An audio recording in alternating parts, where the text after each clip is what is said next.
23 अगस्त को चंद्रयान-3 चांद पर लैंड होते ही इसरो ने ऑक्सीजन के सबूत को खोज निकाला और अब इसरो ने सूरज की ओर अपना एक और मिशन लॉन्च किया आदित्य L1 के नाम से, जिसे 2 सितंबर सुबह 11:50 पर विक्रम साराभाई स्पेस सेंटर से लॉन्च किया गया, जो भारत का पहला सन मिशन है और जिसमें सूरज की स्टडी की जाएगी। इसके अलावा सोलर एक्टिविटीज का स्पेस वेदर पर रियल टाइम में क्या इम्पैक्ट पड़ता है, इसको ऑब्जर्व किया जाएगा। चंद्रयान-3 को चांद तक पहुंचने में जहां 40 दिन लगे थे, वही आदित्य L1 को सूरज के लैग्रेंज पॉइंट तक पहुंचने में 4 महीने लगेंगे, क्योंकि लॉन्च होने के बाद ये धरती के लोअर ऑर्बिट में एंटर कर धरती को ऑर्बिट करेगा और ये रॉकेट धरती के सबसे नजदीकी पॉइंट पेरिजी पर पहुंचते ही उसके थ्रस्टर को स्टार्ट कर धरती के 4 से 5 चक्कर लगाएगा, जिसके कारण फ्यूल सिर्फ थ्रस्टर पॉइंट पर ही खर्च होगा। इसके अलावा इस स्पेसक्राफ्ट को सूरज की ओर भेजने से पहले अगर उसकी ट्रेजेक्टरी में किसी भी तरह की प्रॉब्लम नोटिस की गई तो उसे तुरंत ही फिक्स करना इजी हो जाएगा। सो जैसे ये स्पेसक्राफ्ट अपने आखिरी ऑर्बिट का चक्कर लगा रहा होगा,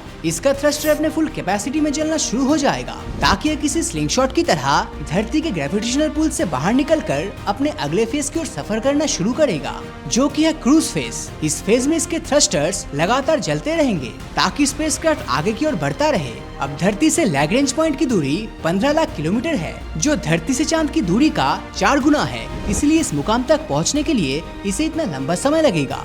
लेकिन आखिर ये लैग्रेंज पॉइंट है क्या? तो जिस तरह सूरज की खुद की ग्रेविटेशनल फोर्स है, वैसे ही धरती की भी अपनी ग्रेविटेशनल फोर्स है और स्पेस में जिस जगह इन दोनों की ग्रेविटी एक दूसरे से टकराती है, या यूं कहें जहाँ धरती की ग्रेविटी का असर खत्म होता है और सूरज की ग्रेविटी का असर शुरू होता है, बीच के इसी पॉइंट को लैग्रेंज पॉइंट कहा जाता है। धरती और सूरज के बीच ऐसे 5 लैग्रेंज पॉइंट को ढूंढा गया है। भारत के आदित्य स्पेसक्राफ्ट को सूरज के लैग्रेंज पॉइंट 1 यानी L1 पर प्लेस किया जाएगा। इन दोनों की ग्रेविटी के बीच की जो बाउंड्री है, वहाँ कोई भी ऑब्जेक्ट लंबे समय तक स्टेशनरी रह सकती है, क्योंकि धरती और सूरज इन दोनों की ग्रेविटी के बीच फंसा रहेगा। इससे स्पेसक्राफ्ट का फ्यूल कम यूज होगा और ज्यादा समय तक काम कर पाएगा। इस पॉइंट की दूरी धरती और सूरज की दूरी का 1% है, यानी 15 लाख किलोमीटर है, जबकि धरती और सूरज का डिस्टेंस है 15 करोड़ किलोमीटर। इस पॉइंट को चूज करने का कारण ये है, जब कोई सैटेलाइट सूरज की ओर किसी भी तरह का मूवमेंट करेगा, तब इनके बीच कोई भी एक्लिप्स नहीं दिखेगी, यानी सूरज और धरती के बीच में कोई भी स्पेस ऑब्जेक्ट नहीं आएगा।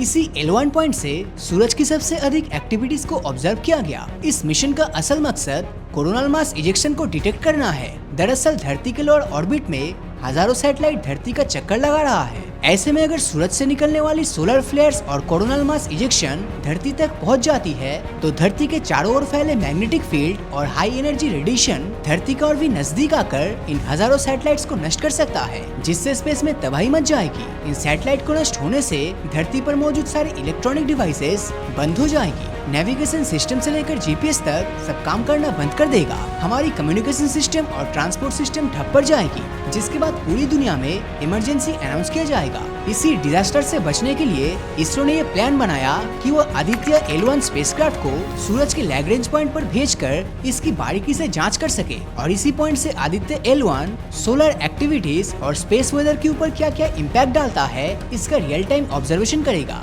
बेसिकली जिस तरह धरती का क्लाइमेट है, बिल्कुल उसी तरह से स्पेस का भी अपना वेदर होता है। लेकिन ये धरती का वेदर जिसमें हवाएं, बारिश और तूफान होता है, उससे बिल्कुल अलग है स्पेस क्लाइमेट में, क्योंकि स्पेस क्लाइमेट में अंतरिक्ष की डिफरेंट रेज होती है। For example gamma rays. इसके अलावा सूरज से निकलने वाले कई तरह के अलग अलग रेज और सोलर वेदर को स्पेसक्राफ्ट लगातार ऑब्जर्व कर इससे कलेक्ट किए गए डेटा को इसरो तक पहुँचाएगा।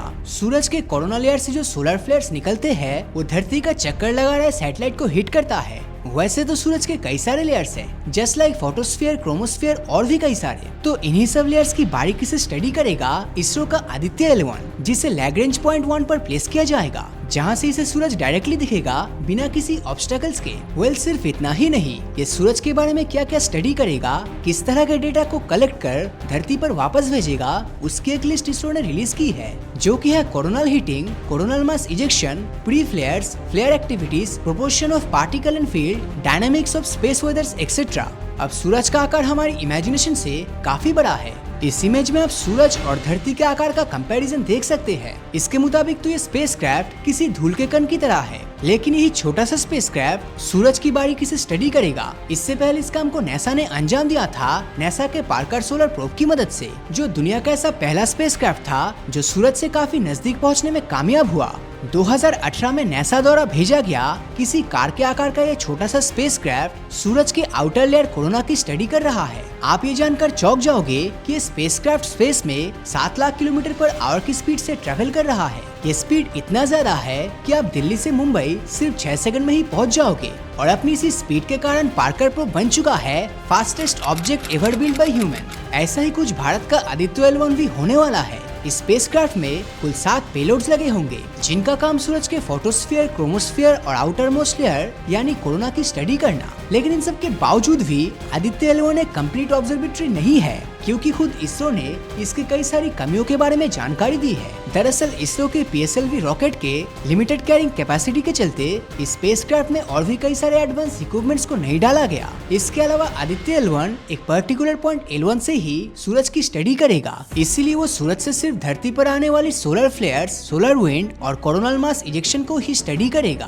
पर अगर हम L4 और L5 पॉइंट से सूरज की स्टडी कर पाते तो ये हमें कोरोनल मास इजेक्शन का ज्यादा बेहतर जानकारी दे पाता। एंड फॉर दैट रीजन सिर्फ L1 पॉइंट पर रहकर स्पेस वेदर या सोलर फ्लेयर की कंप्लीट जानकारी हासिल करना पॉसिबल नहीं। और सबसे इम्पोर्टेंट पॉइंट जो इसरो ने बताया वो ये है, सूरज के पोल्स पर जो प्रोसेस होती है वो इसके मैग्नेटिक फील्ड और CME के बनने में मेजर रोल प्ले करता है। लेकिन इसके पोल्स की स्टडी करने के लिए इन प्रोब्स को सूरज के वर्टिकल ऑर्बिट में रखकर स्टडी करना होगा, जो टेक्निकली काफी चैलेंजिंग है। इसीलिए आज तक इस काम को किसी ने नहीं किया और हमारा आदित्य L1 स्पेसक्राफ्ट भी इसे नहीं करने वाला। गाइस, इसरो का मानना है कि चंद्रयान 3 की तरह ही आदित्य L1 मिशन भी कामयाब होगा। अब बस इंतजार रहेगा उस पल का जब ये स्पेसक्राफ्ट तय किए गए पॉइंट पर सही ढंग से प्लेस हो जाएगा। वैसे आपको क्या लगता है, क्या सूरज को स्टडी करने का भारत का ये सपना क्या पूरा हो पाएगा, या इसके लिए अभी हमें और इंतजार करना होगा? अपनी राय नीचे कमेंट में जरूर बताना। और अगर ये वीडियो आपको अच्छा लगा हो तो इस वीडियो को लाइक और अपने दोस्तों के साथ शेयर करना मत भूलना। और अगर अभी तक आपने हमारे चैनल को सब्सक्राइब नहीं किया है तो सब्सक्राइब करके नोटिफिकेशन बेल को ऑन कर दीजिए, क्योंकि मैं ऐसी वीडियोस हर हफ्ते लाता रहता हूँ। तो मिलता हूँ आपसे अगले वीडियो में, और हमेशा की तरह थैंक्स फॉर वॉचिंग।